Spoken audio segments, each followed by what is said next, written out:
సృష్టి test tube centre, అక్రమ surrogacy, IVF, శిశువుల అక్రమ రవాణా తదితర కేసుల్లో ప్రధాన నిందితురాలు డాక్టర్ నమ్రత అండ్ కో మెడకు మరింత ఉచ్చు బిగిస్తుంది. ఒక పథకం ప్రకారం తమ వ్యవహారాలను నడిపి కోట్లాది రూపాయలను సొమ్ము చేసుకోవడమే కాకుండా డాక్టర్ నమ్రత భారీ ఆస్తులను కూడగట్టింది.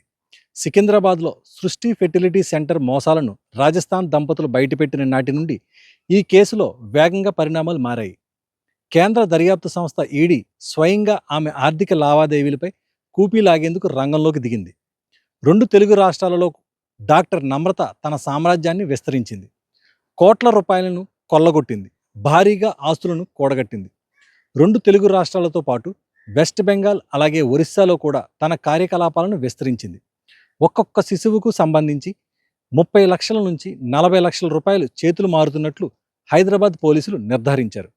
ఈ కేసులో ఇప్పటి వరకు 30 మందిని అరెస్ట్ చేశారు. ఈ కేసుల్లో సుమారుగా 60 మంది శిశువులు చేతులు మారినట్టుగా పోలీసులు గుర్తించారు. కేంద్ర దర్యాప్తు సంస్థ ఈడీ ఈ వ్యవహారంపై నేరుగా రంగంలోకి దిగింది. గతంలో ఏపీలో నమోదైన కేసులో డాక్టర్ నమ్రత జైలుకు వెళ్ళి బయటకు రావడం జరిగింది. అంతేకాకుండా గతంలో ఈమెపై తెలంగాణలో కూడా కేసులు నమోదయ్యాయి. మళ్ళీ తాజాగా నమోదైన కేసులలో భాగంగా ఆమెను అరెస్టు చేయడం జరిగింది. విశాఖ కేంద్రంగానే సరోగసి పేరుతో పెద్ద ఎత్తున పిల్లల విక్రయాలు జరిగినట్లు పోలీసులు దర్యాప్తులో తేలింది. ఇప్పటికే ప్రధాన నిందితురాలు డాక్టర్ నమ్రతతో కలిసి 1988లో ఆంధ్ర వైద్య కళాశాలలో వైద్య విద్యను చదివిన 3 వైద్యులను పోలీసులు అరెస్ట్ చేశారు. వీరిలో 2 కేజీహెచ్లో పనిచేస్తుండగా మరొకరు శ్రీకాకుళం జిల్లాలో సేవలందిస్తున్నారు. వీరిలో ఒకరు బెయిల్పై విడుదలవగా మరో 2 రిమాండ్లో ఉన్నారు. 1988 బ్యాచ్లో వైద్య విద్య చదివి వైద్యులుగా స్థిరపడ్డ మరికొందరి పాత్ర కూడా ఇందులో ఉందని దర్యాప్తు అధికారులు అనుమానిస్తున్నారు. వారి వివరాలను ఇప్పటికే తీసుకున్నట్లు సమాచారం. అదేవిధంగా ఆయా వైద్యుల బ్యాంక్ ఖాతాలను పరిశీలించి భారీగా నిధులు జమైన సందర్భాలపై ఆరా తీస్తున్నారు. సృష్టి కేసు బయటకు రావడం, 3 1998 బ్యాచ్ వైద్య విద్యార్థులను అరెస్ట్ చేయడంతో మిగతా వారి ఫోన్లు దర్యాప్తు అధికారులకు అందుబాటులోకి రావడం లేదని సమాచారం.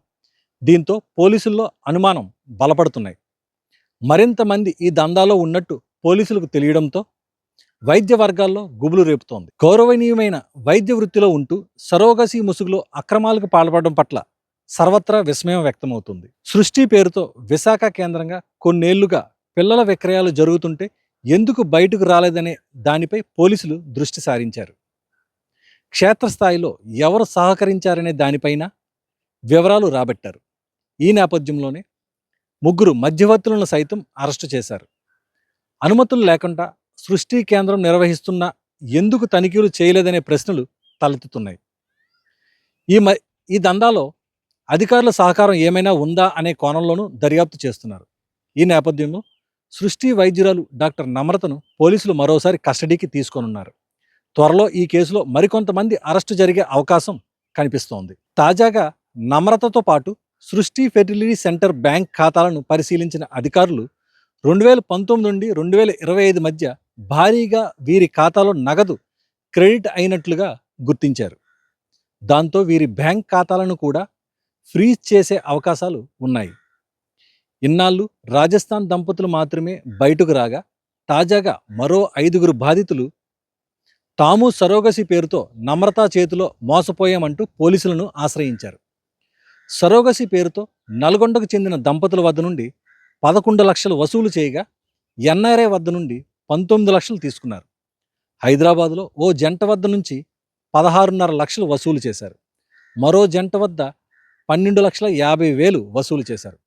పిల్లలు లేని దంపతులు సృష్టి ఫెర్టిలిటీ సెంటర్కి వస్తే చాలు, సరోగసి వద్దు, ఐవీఎఫ్ ముద్దంటూ మాయమాటలు చెప్పి నమ్మించి కోట్లాది రూపాయలు సంపాదించారు. నమ్రత ఫెర్టిలిటీ సెంటర్ నిర్వహణ లైసెన్స్ను తెలంగాణ మెడికల్ కౌన్సిల్ 2021లో పొడిగించలేదు.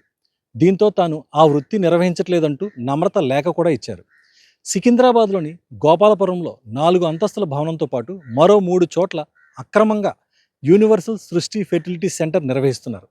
అయితే తన పేరుతో కాకుండా డాక్టర్ సూరి శ్రీమతి పేరుతో ముద్రించిన లెటర్ హెడ్స్తో కథ నడిపించారు.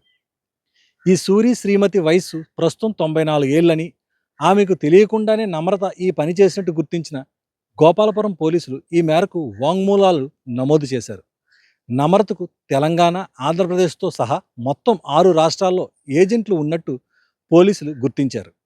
వీరి ద్వారానే మగ శిశువును గరిష్టంగా 4,50,000, ఆడ శిశువును గరిష్టంగా 3,50,000 ఖరీదు చేస్తోందని, వారిని సరోగసీ పేరుతో 20 లక్షల నుంచి 30 లక్షల వరకు విక్రయిస్తున్నట్టు గుర్తించారు. ఈ ఏజెంట్ల కోసం కూడా పోలీసులు ముమ్మరంగా గాలిస్తున్నారు.